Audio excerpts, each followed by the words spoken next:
Muy buenas tardes con todos los presentes. El día de hoy hablaremos sobre la materia Sala de Acciones Empresariales Tributarias, en la cual nuestra docente, la doctora Patricia Falconi, impartió sus conocimientos de la materia. Así pues, doy paso a los tipos de auditoría.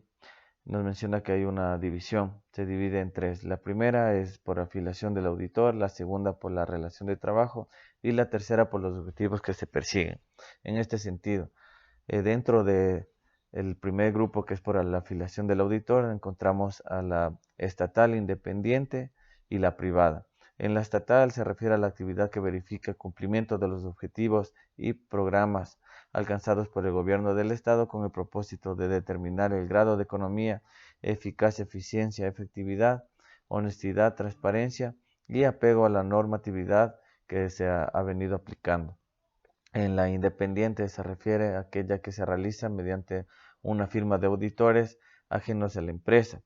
En la privada, esta se refiere al estudio financiero que resulta del balance entre la cuenta de ganancias y las pérdidas, en donde se refleja la actuación económica de una empresa privada.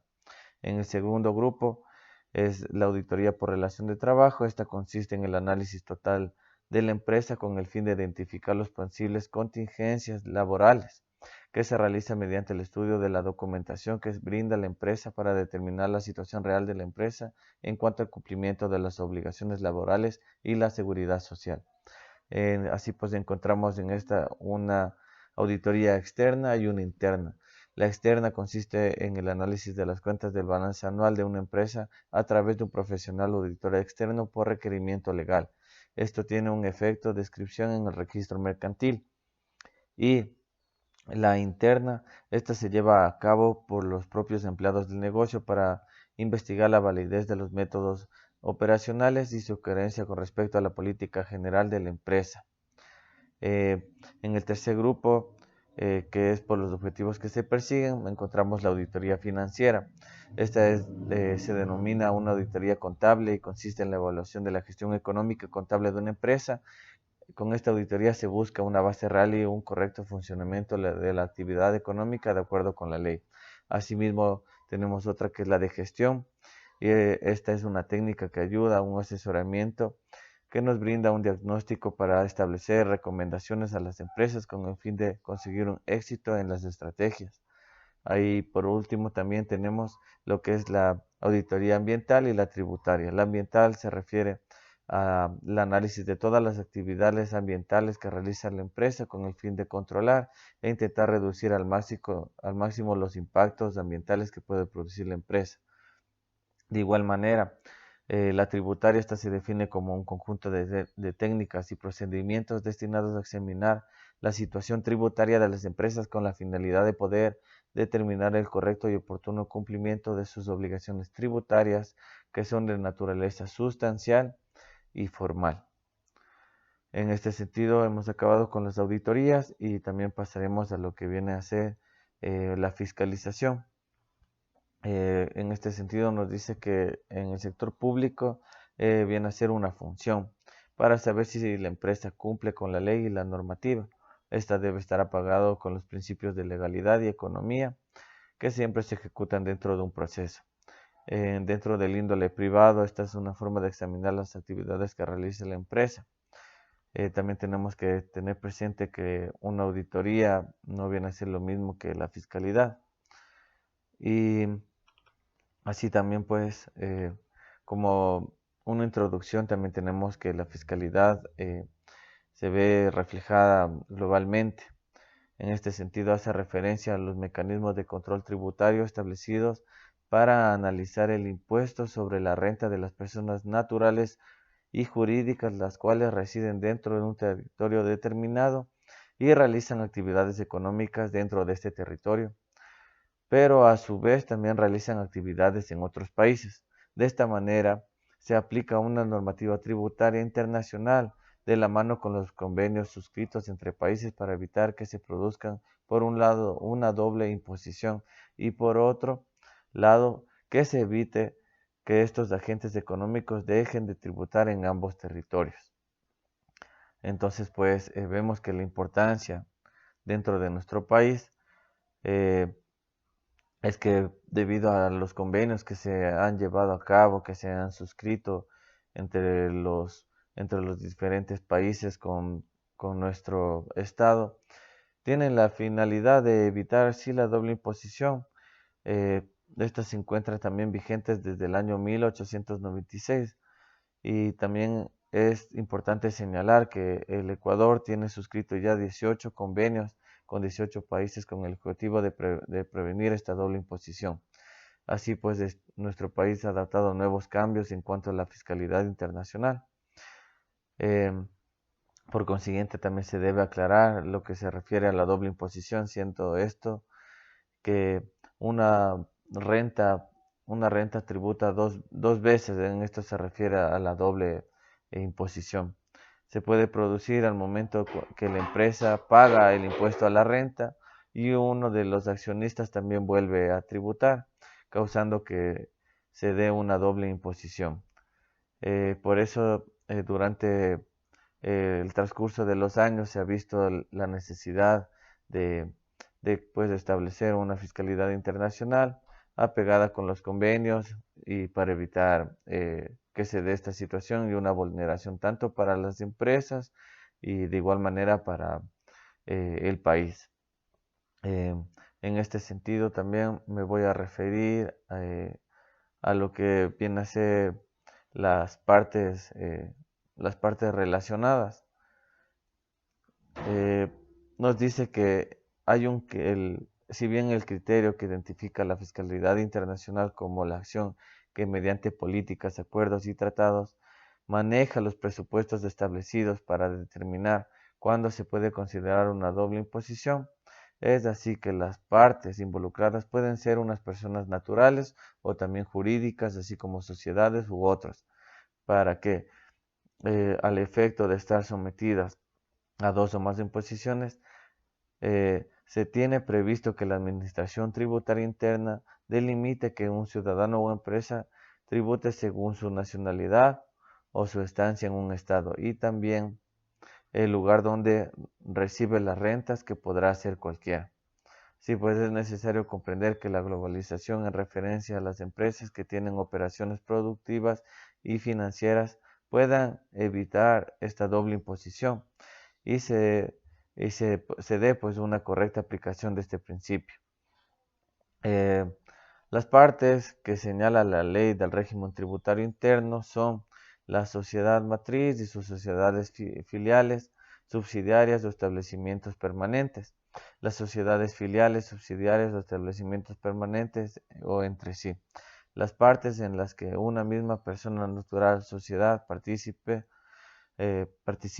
indistintamente, directa o indirectamente en la dirección, administración, control o capital de estas partes. Las partes en las que las decisiones sean tomadas por órganos directivos integrados en su mayoría por los mismos miembros. Las partes en las que un mismo grupo de miembros, socios u accionistas participen indistintamente de forma directa o indirecta en la dirección, administración, control o capital de estas. También los miembros de los órganos directivos de la sociedad con respecto a la misma, siempre que se establezcan entre estos relaciones no inherentes a su cargo, los administradores y comisarios de la sociedad con respecto a la misma, siempre que se establezcan eh, entre estos que no tengan una relación inherente a su cargo. Así pues, también es importante señalar que la fiscalidad para nuestro país eh, es, es de vital importancia por, porque debemos llevar nosotros lo que viene a ser la manera de rentar los tributos, de cobrar los tributos que vienen a ser un beneficio para el Estado y para la sociedad de una forma correcta. Así pues también tenemos lo que viene a ser el, el compliance. En este punto el compliance se puede definir como eh, una, un mecanismo, un programa de control tributario, eh, hablando en materia tributaria, para prevenir que se den sanciones, multas, eh, responsabilidad penal también de la persona jurídica y no caiga pues en delitos y en delitos de igual manera que se puede tener la persona jurídica. Pues este compliance se traduce al español como cumplimiento y hace referencia al cumplimiento de determinadas normas. Eh, Se puede decir que son, como lo dije antes, programas de cumplimiento de determinadas obligaciones, unas que no son legales debido a que la empresa se, eh, se obliga, pero solidariamente, voluntariamente, a cumplir con, digamos, con los códigos éticos y de moral que tiene cada empresa. Y de igual manera, por otro lado, también la empresa también debe cumplir lo que establece la ley, lo que estipula la ley.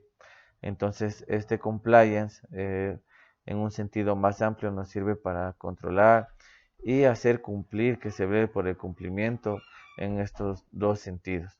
Una de las funciones del compliance es que se dedica a velar por el cumplimiento de estos dos tipos de obligaciones en la medida que los códigos éticos y de conducta se incorporan como elementos vinculados con la moralidad común de la empresa. El compliance pasa a llevar a cabo una función que trasciende eh, de una mera adecuación a la ley y por ello se plantea que las conductas sean adecuadas a los valores que asume y se hace públicos a la empresa. Entonces, en este sentido, vemos que también como obligaciones de compliance, como primera parte de las obligaciones, se deben cumplir por la exigencia de la ley o por mandatos del Estado y en otro sentido también voluntariamente en base a los requerimientos de la empresa. Podemos definir también al compliance tributario. Se puede señalar que es un mecanismo para detectar y establecer claramente cuáles son los riesgos tributarios que se pueden surgir y los métodos para minimizar o prevenir que se lleven a cabo estos riesgos.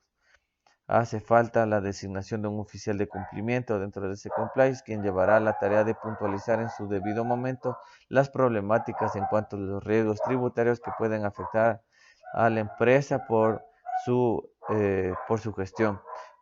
En este sentido también, la importancia entonces de compliance sería que esto, mediante un compliance tributario, se va a demostrar la confianza y transparencia ante los ojos de la administración tributaria. Las administraciones están intentando clasificar a los contribuyentes por un nivel de riesgo, de tal manera que les permite centrar sus recursos en aquellos contribuyentes que tienen un alto riesgo. Por tanto, si en la empresa existe un sistema de gestión de riesgos implantado como el sistema de compliance tributario, aquella pasará a ser un contribuyente de bajo riesgo tributario y en consecuencia se conseguirá un estatus de confianza con la administración y esto permite que la empresa realice sus actividades financieras y productivas de forma óptima y con seguridad jurídica. Nos dice que también el rol de compliance en nuestra normativa penal, es decir, en el Código Orgánico Integral Penal, nos habla sobre la responsabilidad penal de la persona jurídica y en el artículo 49 del COIP se establece la responsabilidad penal de las personas jurídicas nacionales o extranjeras que cometan delitos. Esto centrando el análisis en materia tributaria, también el 298 de la misma normativa hace referencia a los delitos respecto a la defraudación tributaria. De este modo se determina que la persona jurídica que simule, oculte, omita, falsee o engañe a la administración tributaria para dejar de cumplir con sus obligaciones o dejar de pagar en todo o en parte los tributos realmente debidos en provecho propio o de un tercero estará sujeta a una sanción. Dentro de este artículo, en la parte pertinente, se refiere a las personas jurídicas, indica que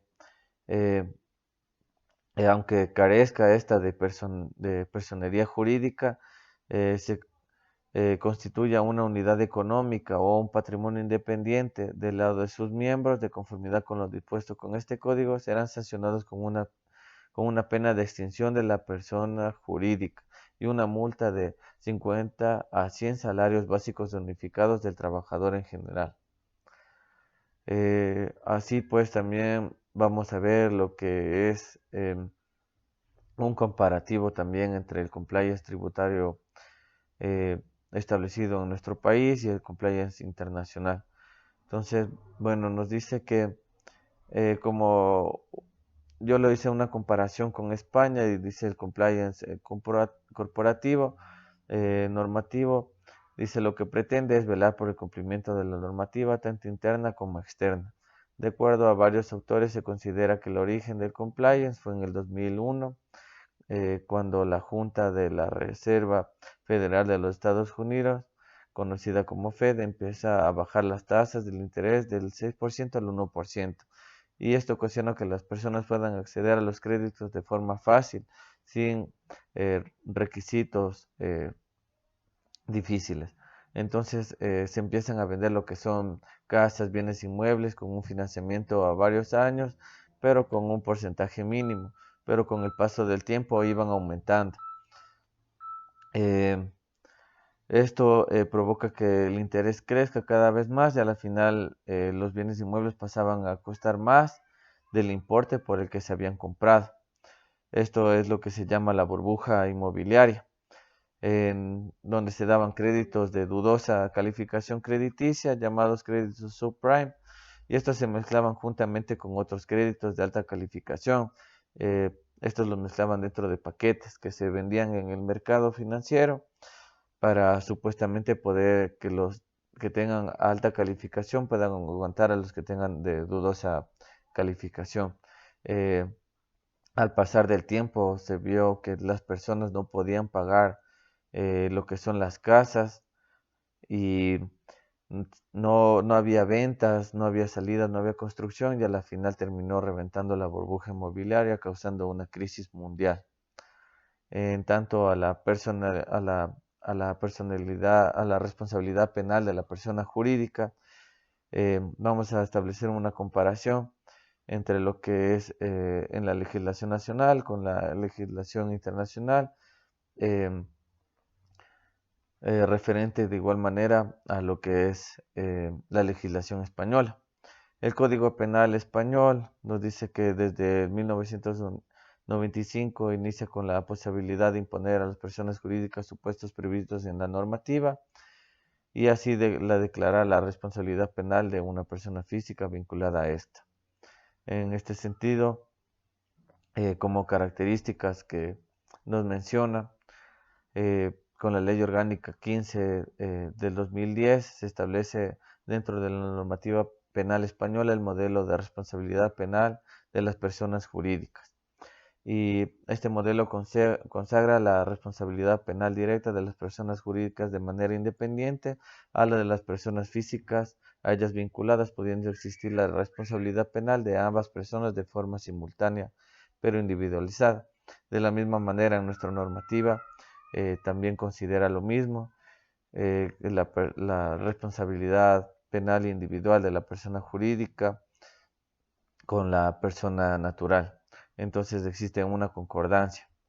Eh, Asimismo nos dice que eh, también tenemos en este sentido que hay otra concordancia entre las normativas legales en cuanto a la responsabilidad penal de la persona jurídica, es independiente de la responsabilidad penal de las personas naturales que intervienen en las acciones o omisiones de la comisión del delito. En este sentido, el artículo 129 del Código Penal Español determina que deben tener personalidad jurídica para ser responsables.